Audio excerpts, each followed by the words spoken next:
Alors, comme promis, nous allons entrer en immersion dans un bloc opératoire, plus précisément un bloc gynécologique, pour vous montrer comment se passe une césarienne et qu'est-ce que le nouveau-né devient. Alors, âme sensible, abstenez-vous. Il y a beaucoup de choses qu'on va vous montrer. On sait que la sortie ou l'entrée dans un bloc, ça n'a pas toujours été quelque chose d'évident. Il y a des dames qui sont sorties avec leurs enfants en bonne santé. Il y en a qui sont restées. Il y en a qui sont sortis sans leurs enfants. Donc ça peut être un peu traumatisant. Des souvenirs peuvent revenir chez certaines personnes. Mais en fait, on veut vous imprégner du monde médical. Alors on remercie déjà le centre hospitalier et régional de Bolova qui nous a ouvert ses portes et qui veut nous montrer un peu à peu près à quoi ce que un plateau technique de pointe ressemble, à quoi ressemble un plateau technique de pointe. Alors suivez-nous, je peux mettre pause. Suivez-nous. Je répète encore, âme sensible, abstenez-vous. Alors dans le bloc gynécologique, on a généralement 3 compartiments. On a le compartiment anesthésique qui se limite là. Normalement, il y a un champ. Et contrairement à ce qu'on pense, c'est l'anesthésiste qui est la plus proche de la patiente. Elle pose avec la patiente et la patiente n'est pas généralement au courant de ce qui se passe, sauf si on lui met une caméra ou sauf si le gynécologue lui explique. Alors notre anesthésiste est là. On rappelle encore que le but de l'anesthésie, ce n'est pas seulement d'endormir la patiente. Je crois que ce n'est pas que ça. Il y a beaucoup de paramètres dont il faut tenir compte quand on fait l'anesthésie. Le poids de la patiente, l'âge de la patiente, les maladies intercourantes, l'état de gravité. Donc si on a un patient qui est obèse, l'anesthésie ne peut pas être la même chose. Donc il y a des conditions pour l'anesthésie. Ne pensez pas que l'anesthésie c'est seulement endormir et réveiller le patient. Il y a aussi des complications qui sont liées à l'anesthésie. Donc l'équipe chirurgicale c'est toute une équipe. Donc pendant que vous êtes dehors, en train d'attendre, stressé, il y a des choses qui se passent à l'intérieur. Et il faut que vous ayez un peu une idée de ce qui se passe à l'intérieur.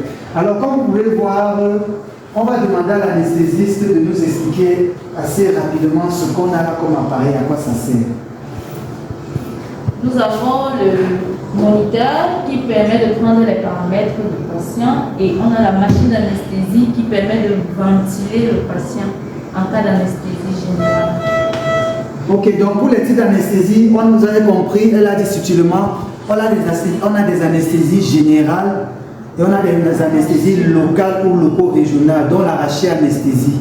Donc tous les patients, on ne les endort pas. Donc il y a beaucoup de gens qui ont peur d'entrer au bloc et dire on va m'endormir, on va m'endormir. Non, il y a des conditions pour lesquelles on endort et puis il y a des conditions pour lesquelles on n'endort pas. Alors on a fini avec le volet anesthésie.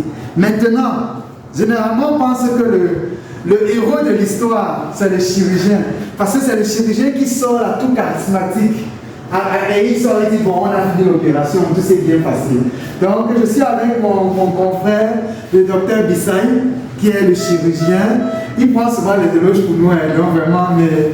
Alors, on a aussi l'impression que pour la chirurgie, il n'est pas le gynéco, parce que le gynéco est sur une autre intervention. On a quand même notre chirurgien qui est là et qui a la main en chirurgie. On pense généralement que pour la chirurgie d'une césarienne, le plus important, c'est de sortir l'enfant. Mais il y a forcément des mesures à prendre en sortant l'enfant. On tient peut-être compte des organes à ne pas léser à côté. Est-ce qu'il y a des particularités? Est-ce qu'il y a des choses que vous pouvez nous dire par rapport au volet chirurgie? Est-ce qu'il y a des choses dont que vous prenez en compte pour la chirurgie? Peut-être le volet anesthésique, peut-être l'histoire de la grossesse. Qu'est-ce qu'on peut prendre en compte généralement pour une chirurgie? Très souvent pour la chirurgie, on prend en compte l'état du patient, les pathologies déjà comme vous avez cité, avec lesquelles le patient vient se faire opérer, et aussi la pathologie pour laquelle il est là.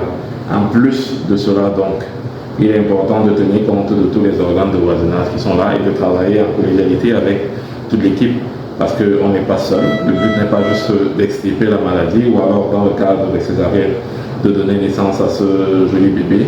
Il est question aussi de s'assurer que tout est fait dans les règles de l'art pour que la maman aussi n'ait aucun problème et que la suite de la prise en charge soit faite sans gros dégâts par nos autres collègues, notamment dans ce cas, les pédiatres. Voilà, donc je prends la main, merci. Alors, Dr Bissay vient de finir sa césarienne. L'indication de la césarienne, c'était disproportion céphalopelvienne avec souffrance fœtale. Ça veut dire que la femme était petite, l'enfant était gros, il n'a pas pu passer par le bassin et on s'est rendu compte que l'enfant souffrait. On a ordonné une césarienne en urgence. Le pédiatre vient et l'attend. Alors, dès que le docteur Bissaï nous sort le nouveau-né, je le prends et je l'amène ici. Alors, ici, c'est la table radiante. La table radiante, c'est l'élément fondamental de la réanimation du nouveau-né. La table radiante. Comme son nom l'indique, c'est une radiante, ça permet de chauffer. Alors, sur la table radiante, on a ici la source de chaleur. Retenez que pratiquement 80% des nouveaux-nés qui naissent, surtout les prématurés, ont besoin d'être réchauffés immédiatement. Alors la table radiante, c'est l'instrument de base du pédiatre en salle de naissance et en néonatologie. Alors sur la table radiante, vous avez ici cet électrode qui nous permet d'avoir la température du bébé qui est marquée ici. Et là, vous voyez, ça signale parce que ça chauffe beaucoup. Donc, on va réduire la température de la radiante. Ça, c'est purement technique. Voilà.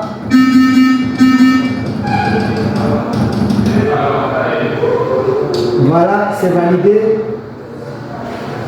Alors, selon l'OMS, 70 à 80% des décès en période néonatale sont en rapport avec le lieu d'accouchement. Chers parents, écoutez ceci.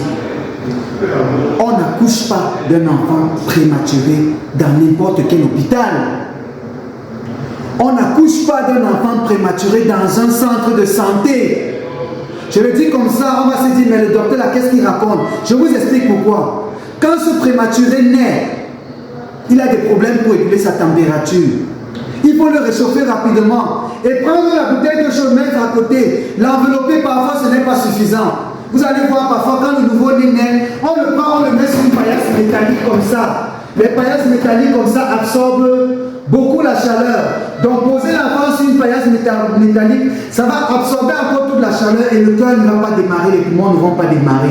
Donc il y a beaucoup d'enfants prématurés qui meurent parce qu'ils sont nés là où ils ne devraient pas naître.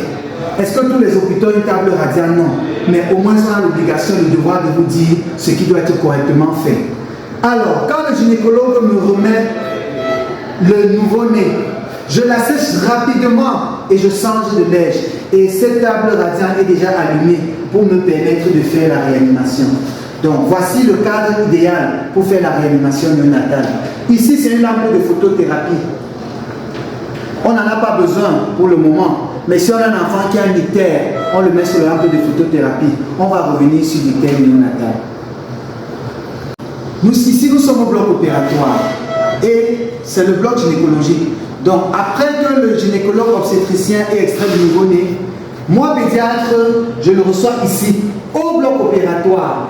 Donc, je ne vais pas porter le nouveau-né et me déplacer, aller dans une autre salle. Je l'installe là, sous la table radiante. Ici, nous avons une table radiante. La table radiante, le but, c'est de produire suffisamment de chaleur pour réchauffer le nouveau-né. Il faut savoir qu'un nouveau-né qui naît prématurément a besoin d'être réchauffé rapidement. Et s'il n'est pas réchauffé, le cœur peut s'arrêter, les poumons peuvent s'arrêter et il peut décéder rapidement. Selon l'OMS, 70 à 80% des décès en période néonatale sont en rapport avec le lieu de l'accouchement. Le lieu de l'accouchement est un facteur important. Alors, sachez qu'on n'accouche pas un prématuré dans un centre de santé qui n'a pas de source de chaleur. C'est une faute professionnelle grave de retenir une femme en travail 24 heures, 48 heures dans un centre de santé sans savoir ce que vous allez faire de ce prématuré. Nous ne sommes plus contents, spécialistes de l'enfant, de voir des parents emballer leur nouveau-né dans des petites serviettes et de courir, de venir aux urgences. Docteur, notre enfant va mal, notre enfant va mourir. Non, on a besoin d'oxygène. Non! On appelle avant. On informe la formation sanitaire où on va envoyer l'enfant avant. Le transfert n'est pas un cadeau empoisonné. On envoie un enfant dont on a sécurisé les conditions, dont on sait qu'il va vivre. Il y a beaucoup d'enfants qui meurent dans nos hôpitaux de référence parce que les transferts n'ont pas été faits dans de bonnes conditions. Il est temps qu'on le dise. Chers parents, vous devez le savoir. Parce que parfois vous allez dans nos formations sanitaires sans être au courant de certaines informations. Le plus important n'est pas de sortir l'enfant vivant. Le plus important est de faire en sorte que la mère soit en bonne santé et que l'enfant soit vivant, l'enfant soit pris en charge correctement. Sachez qu'en 30 minutes, un prématuré peut décéder. En 15 minutes, un prématuré peut décéder parce qu'il n'y a pas la source de chaleur qu'il faut.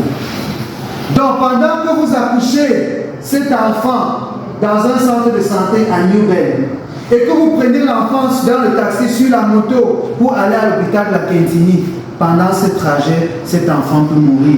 Et même s'il arrive en train de respirer à l'hôpital de la Quintini ou n'importe quel autre hôpital de référence, il peut être tard. Parce que le cerveau a souffert, le cœur a souffert, les poumons ont souffert. Et voilà un enfant qu'on perd, qu'on n'aurait pas dû perdre. Voilà les 9 mois de grossesse d'une femme qu'on va perdre. Voilà une famille qu'on va mettre en deuil parce qu'on n'a pas sécurisé l'accouchement. Donc, ayez le réflexe d'avoir une idée du plateau technique d'information sanitaire dans lequel vous accouchez. Oui, certains vont dire qu'il y a un problème d'argent, mais pour beaucoup aussi, il n'y a pas de problème d'argent. Une grossesse se prépare. Donc, vous voyez qu'on va revenir sur le suivi de la grossesse, sur le suivi du nouveau-né. Alors, le pédiatre donc a reçu cet enfant qui est né prématuré. Maintenant, il va devoir conduire cet enfant déjà sécurisé en néonat. La prochaine étape, c'est quoi? On va voir la réception d'un nouveau-né en néonat et la réception d'un nouveau-né prématuré au service de néonatologie. On va vous montrer un peu le fonctionnement d'une couveuse. Alors, vous avez déjà vu un peu à quoi ressemble un bloc gynécologique. Vous avez vu le côté anesthésique, vous avez vu le côté obstétrique et vous voyez le côté réanimation néonatale. Bienvenue au service de réanimation néonatale polyvalent, parce qu'ici on peut recevoir les nouveaux-nés à terme et les nouveaux-nés prématurés. Nous avons préféré occuper cet espace parce que de l'autre côté nous avons des enfants qui sont en couveuse et chez qui on est en train de faire les soins. Alors vous remarquez dans la configuration des lieux que l'infirmière peut se tenir de l'autre côté et regarder. C'est ça la surveillance en fait. Et ici, on a un fauteuil où la mère peut s'asseoir et faire le kangourou. Donc, par moment, on peut la mettre en contact avec son bébé, qu'elle porte son bébé, qu'elle lui parle. Ici, comme on vous a expliqué au bloc opératoire, là, nous avons la table radiante. La table radiante, on vous a expliqué brièvement ce que c'est. La table radiante permet de réchauffer le prématuré. Mais la table radiante aussi, c'est l'espace qui nous permet de faire des soins spécialisés. Il arrive par exemple qu'on veuille faire une exsanguino-transfusion, qu'on veuille faire chercher une voie veineuse, qu'on ait besoin d'espace pour travailler à plusieurs, qu'on ait besoin de réanimer un enfant. Donc, cette réanimation se fait sur la table radiante, qui est aussi une table de réanimation néonatale avec beaucoup de paramètres. Il tient compte de la température de l'enfant, il y a une photothérapie qui est incluse et on a la source de chaleur. Alors ici, c'est ce qu'on appelle un pouce-seringue électrique. Le pouce-seringue électrique, en fait, vous permet de régler la perfusion de l'enfant sans avoir à manipuler à chaque fois. Donc, avec le pouce-seringue électrique, vous calculez exactement le nombre de gouttes ou le nombre de millilitres qui doit passer par heure en 24 heures. Parce que chez les prématurés, les besoins sont très infimes sur les quantités de liquide. Donc, le pouce-seringue aussi peut permettre de transfuser les enfants, peut permettre de passer des médicaments sur longue durée. Et ici, vous avez donc la couveuse. Alors, le principe de la couveuse est simple. Il ne faut pas seulement réchauffer, mais il faut faire circuler l'air. Il faut que l'air soit humide, mais pas trop. Donc, la différence entre la chaleur de la table radiante et la chaleur de la couveuse, c'est que ça, c'est une chaleur sèche, comme la chaleur du four. Alors qu'ici, on a un système de ventilation. Et ici, on a un endroit où on met de l'eau, généralement de l'eau distillée, pour que quand le système de chaleur passe et ventile, cet air chaud passe dans la couveuse et est évacué. Donc c'est ça la différence entre la table radiante et la couveuse. Donc ici, vous avez à quoi ressemble, vous voyez à peu près à quoi ressemble une salle de réanimation. Ici, vous avez une source de lumière. Ici, vous avez de l'oxygène. Donc on n'a pas besoin de bouteille, l'oxygène est connecté, il y a un système intra-hospitalier de distribution de l'oxygène. Donc les mamans qui ont passé un séjour en néonat, courage à vous, ce n'est pas facile. On rappelle encore qu'un prématuré ne devrait pas naître dans un hôpital où on ne peut pas prendre en charge le prématuré. On ne fait pas accoucher une femme de 30 semaines pour qu'on donne l'enfant au père. Le père commence à courir, il va dans les hôpitaux chercher la couveuse, chercher l'oxygène, pendant que la mère est d'un côté. On ne sépare pas la mère de son enfant. C'est pour ça que les services de néonatologie sont à côté des maternités. C'est très important. Il y a des mères qu'on a référé les enfants comme ça, elles n'ont pas revu leur enfant. Parce que leur enfant est décédé. Et chez nous, vous savez ce qu'on dit, que quand l'enfant naît parfois, c'est mieux que la mère ne voit pas. Et ces mères-là, elles vont seulement voir la tombe de leurs enfants. C'est trop violent. C'est trop violent. C'est comme ça que nos enfants meurent. Retenez qu'une femme qui atteint un accouchement prématuré n'accouche pas là où l'enfant ne peut pas être pris en charge. Un accouchement prématuré ne surprend pas. Chers mères, faites vos visites. Personne n'est à l'abri d'un accouchement prématuré. Dès que vous avez les contractions, ne dites pas que je supporte. Les autres enfants, c'était comme ça, ceci va passer sans problème. Ah, vous allez gérer le retour. Donc, voilà à quoi ressemble un service de néonatologie. Ici, vous avez encore une lampe de photothérapie. La photothérapie permet de lutter contre l'ictère néonatal.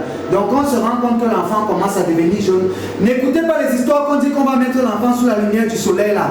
Parfois, ce n'est pas suffisant et les complications viennent. Donc, ces prématurés sont là, dans leur couveuse, toute douillette, toute confortable, qui permet de réguler la température. Retenez que le manque de chaleur tue le prématuré.